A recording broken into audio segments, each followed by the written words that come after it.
بسم اللہ الرحمن الرحیم۔ گمنام ہیروز کے معزز ناظرین و سامعین، السلام علیکم۔ ڈاکٹر محمد انیب سلیمی کے ساتھ آپ سن رہے ہیں دیوتا۔ تو آئیے بڑھتے ہیں کہانی کی جانب۔ یہ کہتے ہی اس نے پنجہ موڑنا چاہا۔ اسے محسوس ہوا جیسے اس کی انگلیاں فولادی انگلیوں میں جا کر پھنس گئی ہیں۔ اس نے پریشان ہو کر پارس کو دیکھا اور سوچا، یہ نوجوان اگرچہ صحت مند اور تگڑا نظر آ رہا ہے، لیکن میں یہ سوچ بھی نہیں سکتا تھا کہ اس کی انگلیاں اتنی مضبوط ہوں گی۔ مجھے ان انگلیوں کو موڑنا ہوگا، توڑنا ہوگا، نہیں تو سویٹی دھتکار کر مجھے اپنی زندگی سے نکال دے گی۔ وہ پوری قوت لگا کر اس کے پنجے کو موڑنے کی کوشش کرنے لگا۔ پارس سیدھا کھڑا ہوا تھا اور اسٹوورڈ سے کہہ رہا تھا، دیکھو ساری بات تمہارے سامنے ہے، میں لڑنے جھگڑنے والا آدمی نہیں ہوں۔ چپ چاپ اپنا ہاتھ اس کے ہاتھ میں دے دیا ہے اور یہ مجھے توڑ مڑوڑ کر رکھ دے گا تو میں بھلا کیا کر سکوں گا؟ اسٹوورڈ نے آگے بڑھ کر کہا، اے مسٹر، ایک سیدھے سادھے مسافر کو کیوں پریشان کر رہے ہو؟ وہ حسینہ اسٹوورڈ کے سامنے آ کر اس کا راستہ روکتے ہوئے بولی، تم ان کے درمیان نہ جاؤ، اس نے میری انسلٹ کی ہے، اس کی سزا اسے ضرور ملے گی۔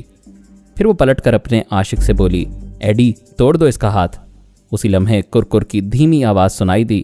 سویٹی خوش ہو کر بولی، ٹوٹ گئیں اس کم وقت کی انگلیاں۔ لیکن ایڈی کی چیخ سن کر وہ حیران رہ گئی۔ پارس اس کا ہاتھ چھوڑ کر ٹوائلٹ میں گیا تھا اور اندر سے دروازے کو بند کر چکا تھا۔ اس کا محبوب تکلیف سے کراہتے ہوئے اسٹوورڈ سے کہہ رہا تھا، پلیز میری مدد کرو، میری انگلیاں ٹوٹ گئی ہیں، مجھے طبی امداد دو۔ سویٹی پر جیسے سختہ طاری ہو گیا۔ وہ چپ چاپ ان کے درمیان سے گزرتی ہوئی اپنی سیٹ پر آ کر بیٹھ گئی۔ وہ مغرور لڑکی اپنی توہین کے احساس سے اندر ہی اندر مری جا رہی تھی۔ اس سے بڑی انسلٹ اور کیا ہو سکتی تھی کہ اس کی طرف سے انتقام لینے والا بھی اپنے ہاتھ کی انگلیاں توڑوا بیٹھا تھا۔ وہ سوچ رہی تھی، آخر یہ ہے کون؟ بار بار سہما ہوا کہہ رہا تھا کہ شریف آدمی ہے، لڑنا جھگڑنا نہیں جانتا، لیکن ایڈی سے پنجہ ملاتے ہی دیر نہیں کی، لکڑی کی سوکھی تیلیوں کی طرح اس کی انگلیاں توڑ ڈالیں۔ او گاڈ، میں اپنی توہین کا انتقام کیسے لوں؟ اگر اس سے سامنا ہوگا تو میں اس سے نظریں نہیں ملا سکوں گی، وہ مجھ پر ہنسے گا، میں اس سے کم تر ہو رہی ہوں۔ اس نے بے اختیار اپنی سیٹ پر سے گھوم کر دور ٹوائلٹ کی طرف دیکھا، کہیں وہ آ تو نہیں رہا ہے۔ پھر سیدھی بیٹھ گئی، سوچنے لگی، میں اسے کیوں دیکھ رہی ہوں؟ وہ آئے یا نہ آئے، میری بلا سے۔ پھر اس کے دماغ نے کہا، مجھے ندامت سے مرنا نہیں چاہیے، یہ سوچنا چاہیے کہ انتقام کیسے لیا جا سکتا ہے، مجھے عقل سے کام لینا چاہیے۔ اس کی عقل نے سمجھایا، اس سے دوستی کی جائے، اس کا پتہ معلوم کیا جائے، پھر میں اپنے ڈیڈی کو پتہ دے کر کہوں گی، اگر بیٹی کے چہرے پر مسکراہٹ دیکھنا چاہتے ہو تو اپنے قاتلوں کو اس پتے پر بھیج دیں۔ جب مجھے یقین آ جائے گا کہ یہ مغرور کسی کی انسلٹ کرنے کے قابل نہیں رہا ہے تو میں مسکراؤں گی، بلکہ نہیں، میں کہے لگاؤں گی۔ یہ سوچتے ہی وہ اٹھ کر کھڑی ہو گئی، تیزی سے چلتی ہوئی پارس کی خالی سیٹ کے پاس آئی، پھر اس کے ساتھ بیٹھے ہوئے ایک شخص سے بولی، اگر آپ مائنڈ نہ کریں تو میری سیٹ پر بیٹھ جائیں، اب تو صرف 2 گھنٹے کا سفر رہ گیا ہے، اس خالی سیٹ پر جو صاحب بیٹھے ہیں مجھے ان سے ضروری گفتگو کرنی ہے۔ اس شخص نے کہا، مجھے کوئی اعتراض نہیں ہے، لیکن میرے ساتھ میری ہمسفر بھی ہے۔ کوئی بات نہیں، آپ کو وہاں 2 سیٹیں مل جائیں گی۔ وہ شخص اپنی ہمسفر کے ساتھ اٹھ کر اس کی اور ایڈی کی سیٹ پر چلا گیا۔ وہ تیزی سے چلتی ہوئی اسٹوورڈ کے کیبن میں آئی۔ ایڈی ایک جگہ لیٹا ہوا تھا اور اس کی انگلیوں پر پٹیاں باندھی جا رہی تھیں۔ ایک ایئر ہوسٹس نے کہا، ہم فرسٹ ایڈ کے طور پر یہی کر سکتے ہیں، ان کی ٹوٹی ہوئی ہڈیوں کو کسی ہسپتال میں ہی جا کر جوڑا جا سکتا ہے۔ سویٹی نے کہا، آپ لوگوں کی بڑی مہربانی، آپ اسے یہیں لیٹنے کا موقع دیں، پھر یہ آرام سے نیو یارک پہنچ سکے گا، اب تو صرف 2 گھنٹے کا سفر رہ گیا ہے۔ اسٹوورڈ نے کہا، کوئی بات نہیں، ہم اسے یہیں لٹائے رکھیں گے۔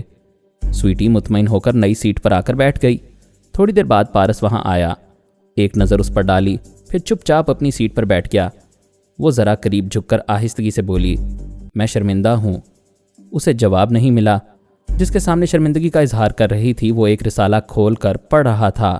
وہ پھر بولی، کیا مجھ سے ناراض ہو؟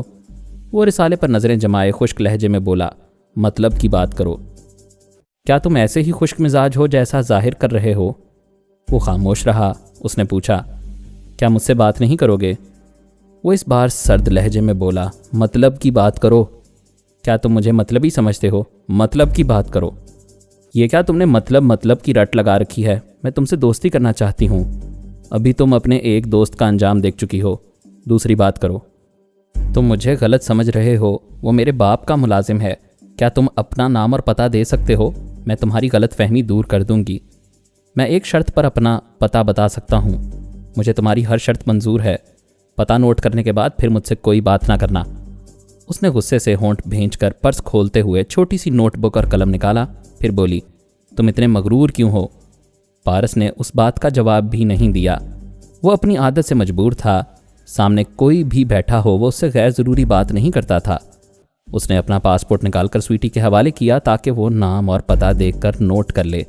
جب وہ نوٹ کر چکی تھی تو اس نے خاموشی سے پاسپورٹ لے کر رکھ دیا. اس کے بعد سیٹ کی پشت سے ٹیک لگا کر آنکھیں بند کر لیں. یہ دوسروں کو غصہ دلانے والا انداز تھا اور وہ غصے میں تل ملاتے ہوئے سوچ رہی تھی, اب میں اسے قتل نہیں کراؤں گی. میرے ڈیڈی کے گنڈے سے اٹھا کر لائیں گے اور میرے سامنے اتنے جوتے ماریں گے, اتنی پٹائی کریں گے کہ یہ دم ہلانے والے کتے کی طرح میرے پاؤں چاٹے گا. وہ نیو یارک پہنچ گیا. جب لگیج ہال سے اپنا سامان لے کر نکلا تو آلا بی بی اس کا انتظار کر رہی تھیں.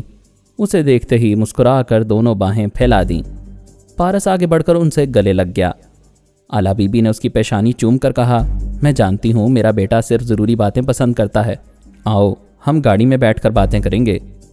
وہ ایئرپورٹ کی عمارت سے باہر آئے. ایک کار کی پچھلی سیٹ پر بیٹھ گئے. کار آگے بڑھ گئی. اگلی سیٹ پر آلا بی بی کے 2 ماتحت بیٹھے ہوئے تھے. ان میں سے ایک کار ڈرائیو کر رہا تھا. وہ پارس سے کچھ کہنا چاہتی تھی. اسی وقت ٹرانسمیٹر سے اشارہ موصول ہوا. ڈیش بورڈ میں لگا ہوا ایک سرخ بٹن کبھی جل رہا تھا کبھی بجھ رہا تھا.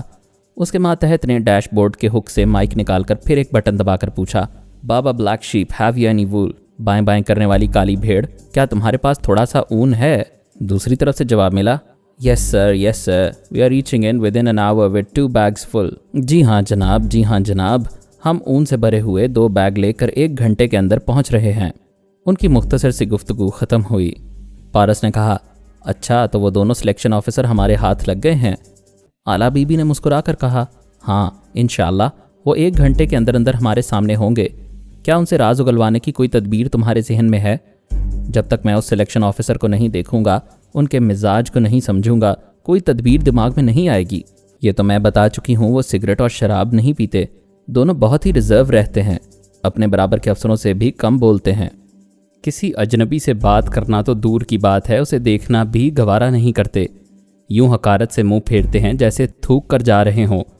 پارس نے کہا, جو لوگ اندر سے کمزور ہوتے ہیں وہ اوپر سے ریزرو رہتے ہیں, خامخواہ خود کو برتر اور دوسروں کو کم تر سمجھتے ہیں.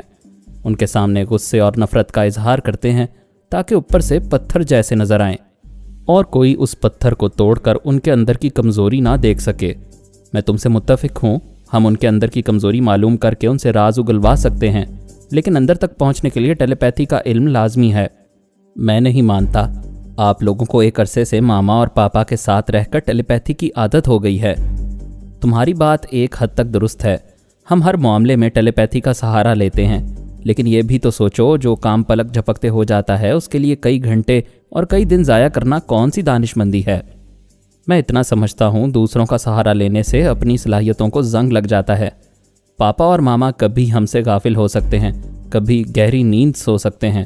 ایسے وقت ہم پر کوئی آزمائشی گھڑی آ جائے کہ وہاں سے نکلنے کے لیے صرف ذہانت پر بھروسہ کرنا پڑے, جبکہ ہمیں ٹیلی پیتھی کے سہارے کی عادت ہو گئی ہو اور دماغ کام نہ کرتا ہو, تب ہم یہی سوچیں گے نا کہ تقدیر میں جو لکھا تھا وہ پورا ہو گیا. فی الحال آپ یہ معلوم کریں, ان 2 افسران کو بے ہوش کر کے لایا جا رہا ہے یا کسی چالاکی سے ٹریپ کیا جا رہا ہے, یا انہیں گن پوائنٹ پر مجبور کیا گیا ہے؟ سامنے بیٹھے ہوئے شخص نے ٹرانسمیٹر کے ذریعے رابطہ قائم کیا, پھر اپنے ساتھی سے یہی سوال کیا. دوسری طرف سے جواب ملا, دونوں کو گن پوائنٹ پر لا رہے ہیں, سیدھی طرح آنا نہیں چاہتے تھے, لہٰذا انہیں گولی مارنے کی دھمکی دی گئی ہے. ٹرانسمیٹر سے رابطہ ختم ہونے کے بعد پارس نے کہا, اس کا مطلب ہے انہیں زندگی بہت عزیز ہے, وہ موت سے ڈرتے ہیں, لہٰذا انہیں ڈرا دھمکا کر ہی راز اگلوایا جا سکتا ہے. وہ ایک بنگلے میں پہنچے. پارس نے اندر آ کر وہاں کے ایک کمرے کو دیکھا, پھر کہا, جب وہ افسر یہاں لائے جائیں گے تو میں ان کے سامنے نہیں آؤں گا. آپ ایسا کریں کہ ان دونوں کو اس کمرے میں رکھیں, پھر ایک افسر کو دوسرے کمرے میں لے جا کر اس سے راز اگلوانے کی کوشش کریں. میں ان کھڑکیوں کے پردے ہٹا کر انہیں دیکھتا رہوں گا, پھر جو بات سمجھ میں آئے گی اس پر عمل کروں گا. وہ آلا بی بی کے ساتھ ایک ڈائننگ روم میں آیا, اس کے ساتھ بیٹھ کر ناشتہ کرنے لگا. آدھے گھنٹے بعد اطلاع ملی وہ 2 افسران کو لے آئے ہیں اور انہیں ایک کمرے میں بٹھایا گیا ہے. آلا بی بی نے پارس کے پاس سے جاتے ہوئے اپنے ماتحتوں سے کہا, ان میں سے ایک کو دوسرے کمرے میں لے آؤ۔ تھوڑی دیر بعد پارس اس دوسرے کمرے کی کھڑکی کے پاس آیا، پردے کو ذرا سا سرکا کر دیکھا۔ ایک ادھیڑ عمر کا شخص کرسی پر بیٹھا ہوا تھا۔ آلا بی بی کا ایک ماتحت اس کے بالوں کو مٹھی میں جکڑ کر جھٹکا دیتے ہوئے پوچھ رہا تھا، ان افسروں کے نام بتاؤ جو ٹرانسفارمر مشین کی حفاظت کے ذمہ دار ہیں۔ وہ تکلیف سے کراہتے ہوئے کہہ رہا تھا، میں نہیں جانتا، میں کسی ٹرانسفارمر مشین کے متعلق نہیں جانتا، میں ایک معمولی سا سرکاری افسر ہوں۔ آلا بی بی نے کہا، ہم تمہارے متعلق بہت کچھ جانتے ہیں، تم سلیکشن بورڈ کے ان ممبران میں سے ہو جو اس خفیہ اڈے کے افسران اور سٹاف کا انتخاب کرتے ہیں، تمہیں ان سب کے نام اور پتے معلوم ہیں۔ مجھے کچھ نہیں معلوم، تم لوگوں نے ہمیں اغوا کر کے بہت بڑی غلطی کی ہے۔ اگر ہم 1 گھنٹے تک اپنے گھر یا دفتر نہ پہنچے تو بڑے پیمانے پر ہماری تلاش شروع ہو جائے گی اور تم سب قانون کی گرفت میں آ جاؤ گے۔ ہم 1 گھنٹے کے اندر ہی تمہاری زندگی اور موت کا فیصلہ کر دیں گے۔ اگر ان افسران کے نام اور پتے بتا دو گے تو کل تک زندہ اپنے گھر پہنچ جاؤ گے۔ ہماری بات نہ ماننے کی صورت میں تمہاری موت یقینی ہے۔ تو پھر دیر نہ کرو، مجھے مار ڈالو، مجھ سے کچھ حاصل نہیں کر سکو گے۔ آلا بی بی کے ماتحتوں نے انہیں مارنا پیٹنا شروع کیا، لیکن وہ بڑا ڈھیٹ تھا، زبان نہیں کھول رہا تھا۔ پارس نے کمرے میں آ کر کہا، اسے تیسرے کمرے میں لے جاؤ اور اس کی زبان بند رکھو، یہ کوئی آواز نہ نکالنے پائے۔ 2 ماتحتوں نے اس افسر کو ایک جھٹکے سے پکڑ کر اٹھایا اور اسے کھینچتے ہوئے تیسرے کمرے میں لے گئے۔ تیسرے کمرے میں 3 کھڑکیاں تھیں، ایک کھڑکی دوسرے اور تیسرے کمرے کی درمیانی دیوار میں تھی۔ اس کھڑکی سے دوسرے کمرے میں جھانک کر سب کچھ دیکھا جا سکتا تھا۔ دوسری کھڑکی ایک کوریڈور میں کھلتی تھی اور تیسری کھڑکی باہر باغیچے کی طرف تھی۔ اس افسر نے کھڑکی سے باہر کا منظر دیکھتے ہی چیخنا شروع کیا، ہیلپ ہیلپ، مجھے بچاؤ مجھے بچاؤ۔ ایک ماتحت نے ریوالور کا دستہ اس کی پیشانی پر دے مارا، وہ ایک دم سے لڑکھڑایا، اس کے دیدے پھیلے، اوپر کی سانس اوپر ہی رہ گئی، وہ لڑکھڑا کر نیچے گرا اور دیوار سے ٹیک لگا کر بیٹھا کا بیٹھا ہی رہ گیا۔ آلا بی بی اور پارس نے فوراً ہی قریب آ کر اس کی نبض دیکھی، دل کی دھڑکن کو محسوس کیا تو پتہ چلا وہ مر چکا تھا۔ آلا بی بی نے اپنے ماتحت سے پوچھا، یہ تم نے کیا کیا؟ اسے زندہ رکھنا چاہیے تھا۔ میڈم، میں کبھی سوچ بھی نہیں سکتا تھا کہ ایک ہی ضرب سے مارا جائے گا۔ پارس نے کہا، جو ہو چکا ہے اس پر بحث کر کے وقت ضائع نہ کرو، دوسرے آدمی کو لے آؤ۔ اس دوسرے افسر کو اسی کمرے میں لایا گیا جہاں اس مردہ افسر کو بٹھایا گیا تھا۔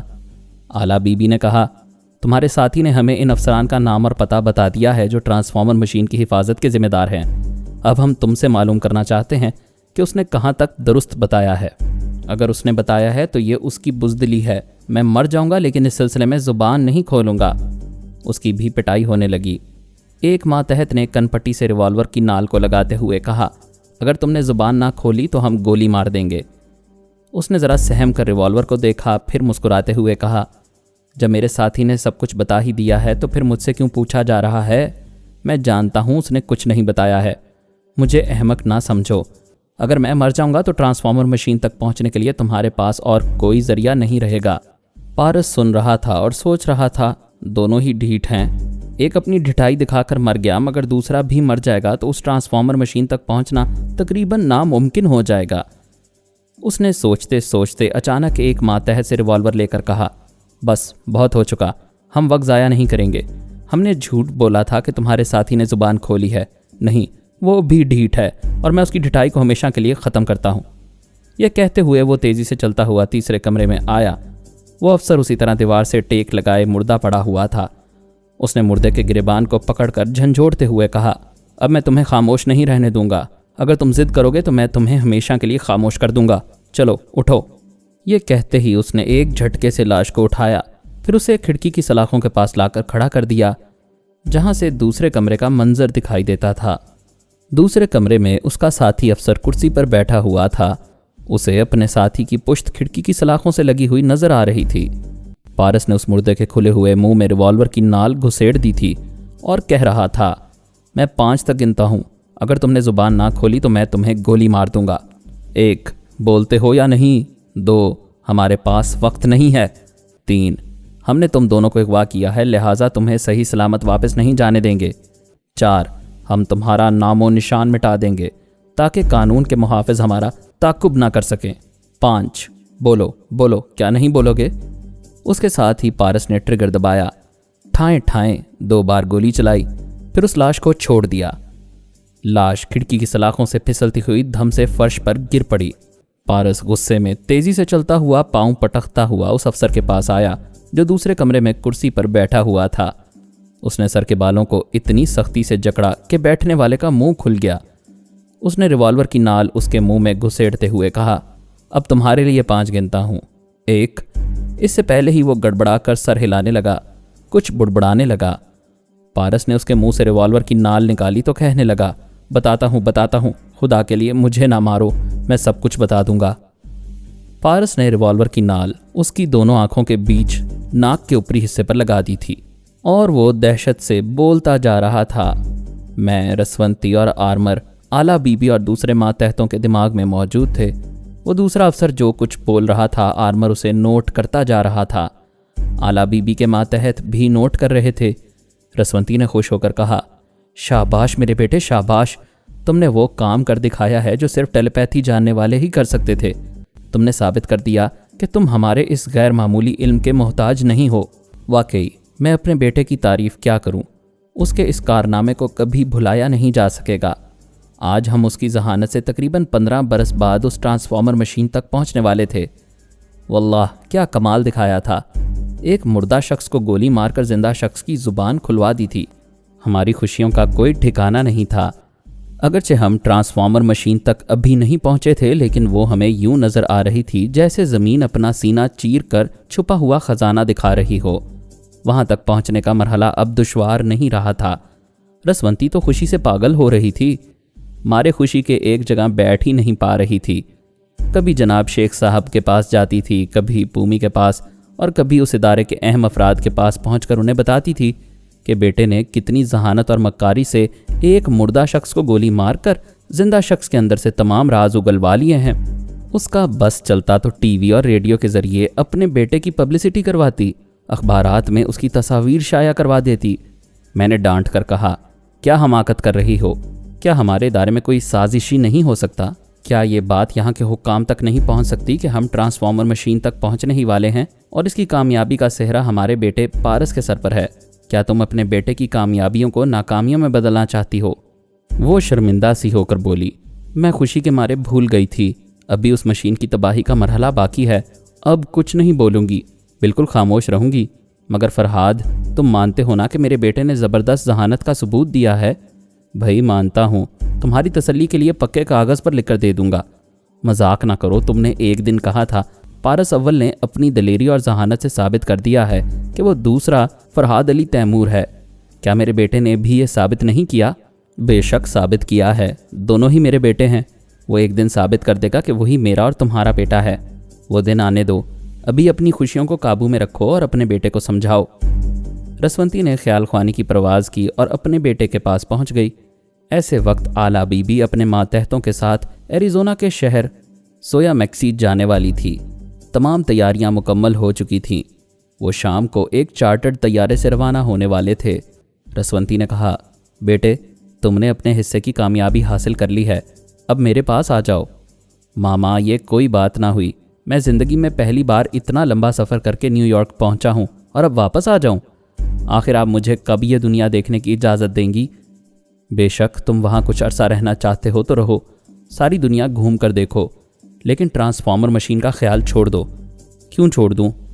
میں نے کہا، بیٹے تم سمجھدار ہو، تم نے یہ دیکھا ہے کہ ہم نے 2 سلیکشن آفیسرز کو اغوا کرایا تھا، ایک مر چکا ہے، دوسرا زندہ واپس نہیں جائے گا۔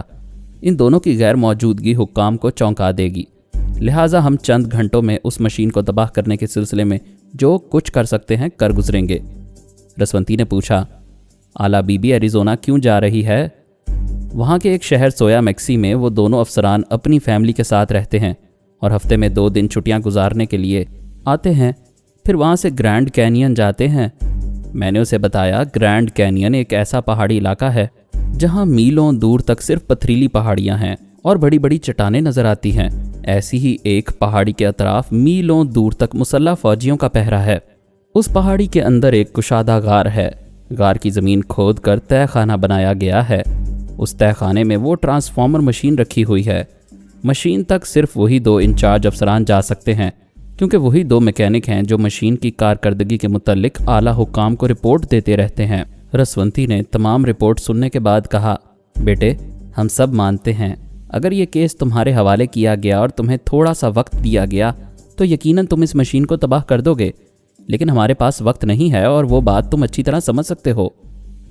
پارس نے ایک گہری سانس لے کر کہا، اچھی بات ہے، میں وہاں نہیں جاؤں گا، لیکن یہاں کچھ وقت گزاروں گا۔ تم جتنا عرصہ رہنا چاہو رہو، میں تمہارے لیے تمام سہولتیں فراہم کروں گی۔ پھر وہ مجھ سے بولی، اگر ہم پارس کا تعارف کنگ فرنانڈو سے کروا دیں تو میرے بیٹے کو وہاں کسی قسم کی تکلیف نہیں ہوگی۔ میں نے کہا، میرا دوست فرنانڈو امریکی انٹیلیجنس والوں کی نظروں میں ہے، اگر تمہارا بیٹا اس کے پاس جائے گا اور ادھر وہ مشین تباہ ہوگی تو وہ بھی انٹیلیجنس والوں کی نظروں میں آ جائے گا، پھر سب اس کے پیچھے ہاتھ دھو کر پڑ جائیں گے۔ پارس نے کہا، میں اپنے انتظامات خود کر سکتا ہوں، آپ میری فکر نہ کریں۔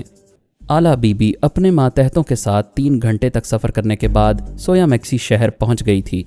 ان کے کمروں کا پتہ اور فون نمبر معلوم تھا۔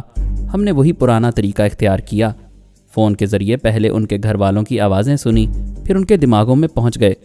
کچن میں کام کرنے والے ملازموں کو ٹریپ کیا، ان کے ذریعے اعصاب کمزور کرنے والی دوائیوں کو ان کے کھانے پینے کی چیزوں میں حل کروا دیا۔ ان دونوں افسران نے صبح کے ناشتے میں کافی پی تو انہیں کچھ کمزوری کا احساس ہوا۔ اس بار جو دوا پلائی وہ زیادہ دیر تک انہیں کمزور نہیں رکھ سکتی تھی۔ آدھے گھنٹے کے بعد ہی انہوں نے خود کو نارمل محسوس کیا، لیکن ہم تینوں ان کے دماغ میں پہنچ چکے تھے۔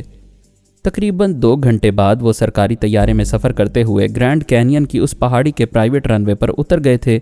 ہم ان کے دماغ سے معلومات حاصل کرتے جا رہے تھے۔ وہ دونوں اس غار کے دہانے تک پہنچتے تھے تو انہیں ایک ایکس رے مشین کے سامنے سے گزرنا پڑتا تھا، جس سے پتہ چلتا تھا کہ وہ کوئی چیز اٹھا کر نہیں لے جا رہے ہیں۔ واپسی میں وہ اسی مشین کے پاس سے گزرتے تھے اور چیک کرنے والے افسران مطمئن ہو جاتے تھے کہ دونوں میکینک افسران نہ اپنے ساتھ کچھ لے کر طے خانے میں گئے ہیں اور نہ ہی طے خانے سے کچھ لے کر آئے ہیں۔ اس مشین کی حفاظت کے لیے بڑے سخت حفاظتی انتظامات کیے گئے تھے، لہٰذا ہمارے کام میں ذرا دشواریاں تھیں، لیکن ہم ان دشواریوں سے گزر سکتے تھے۔ جب وہ افسران ایکس رے مشین سے گزرنے لگے تو ہم نے انہیں دوسرے افسران سے بات کرنے پر مائل کیا، جس کے نتیجے میں ہم ایکس رے مشین کے پاس ڈیوٹی دینے والوں کے دماغوں میں پہنچ گئے۔ وہ وہاں سے گزر کر طے خانے کی طرف جانے لگے۔ وہاں کھڑے ہوئے مسلح افراد الرٹ ہو کر سلیوٹ کر رہے تھے۔ ان میں سے ایک نے ایک مسلح شخص سے پوچھا، یہاں کا درجہ حرارت بتاؤ۔ وہ وہاں پہنچ کر سب سے پہلے ٹیمپریچر معلوم کرتے تھے، کیونکہ اس طے خانے کے اندر مشین کے ساتھ کچھ بھاری قوت کے بم منسلک کیے گئے تھے۔ دوسری جگہ بارودی سرنگیں بچھائی گئی تھیں۔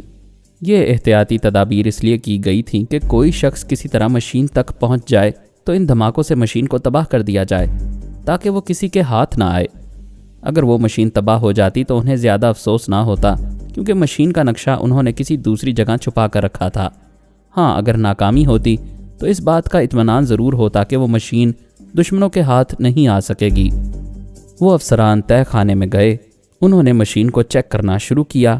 میں نے ایک افسر کے دماغ پر پوری طرح قبضہ جما لیا۔ اس کے ذریعے مشین کے 2-4 پرزے کو کھلوا کر اس کی جیب میں رکھ دیا۔ تھوڑی دیر بعد جب وہ باہر آئے اور ایکس رے مشین کے سامنے سے گزرنے لگے، وہاں کھڑے ہوئے دونوں افسروں کے دماغوں پر رسونتی اور آرمر قبضہ جما چکے تھے۔ مشین بتا رہی تھی کہ ایک میکینک افسر کی جیب میں لوہے کے کچھ پرزے ہیں، لیکن ایسے ہی وقت رسونتی اور آرمر نے ان کی نظروں کو دوسری طرف بھٹکا دیا تھا اور وہ دونوں کسی روک ٹوک کے بغیر گزر گئے تھے۔ اب وہ 5 دن تک وہیں پہاڑی کے قریب ایک سرکاری رہائش گاہ میں رہنے والے تھے۔ میں نے رسونتی سے کہا، میں نے جس افسر کے دماغ پر قبضہ جمایا ہوا ہے تم اس کے دماغ میں رہو۔ وہ جہاں قیام کر رہے ہیں وہیں ایک چھوٹی سی جھیل ہے، تم اس کی جیب سے وہ پرزے نکلوا کر جھیل میں پھینکوا دینا۔ میں یہ ہدایت دے کر آرمر کے ساتھ اس مسلح سپاہی کے پاس آیا جس نے وہاں کا درجہ حرارت بتایا تھا۔ وہ دور کھڑے ہوئے سپاہیوں کے ساتھ گفتگو کر رہا تھا۔ ہم ان کی باتیں سن رہے تھے اور ان کے دماغ میں پہنچ رہے تھے۔ طے خانے کے پاس ڈیوٹی دینے والے افسر کو سختی سے تاکید کی گئی تھی کہ جب بھی خطرے کا سگنل ملے تو وہ اس طے خانے کو مشین سمیت تباہ کر دے۔ میں اس کے دماغ میں خطرے کا سگنل بن گیا۔ وہ چپ چاپ میرا معمول بن کر اسی پتھریلے کمرے میں جا پہنچا جہاں تمام بموں کے سوئچ لگے ہوئے تھے۔ تقریباً 8-9 برس بعد ہم یہ مراحل طے کرتے ہوئے اس مقام تک پہنچ گئے تھے جہاں اب دھماکے ہونے والے تھے۔ اس نے میرے ایک اشارے پر تمام سوئچ جلدی جلدی دبائے۔ اس کے ساتھ ہی میں نے اس کے دماغ سے پہلا دھماکہ سنا۔ دوسرے دھماکے سے پہلے اس کا دماغ مٹ چکا تھا۔ میں دوسرے سپاہیوں کے پاس آیا تو وہ بھی مٹ رہے تھے۔ ہم ان میکینک افسران کے پاس آ گئے۔ وہ اپنی گاڑی سے اتر کر رہائش گاہ کی طرف آنا چاہتے تھے۔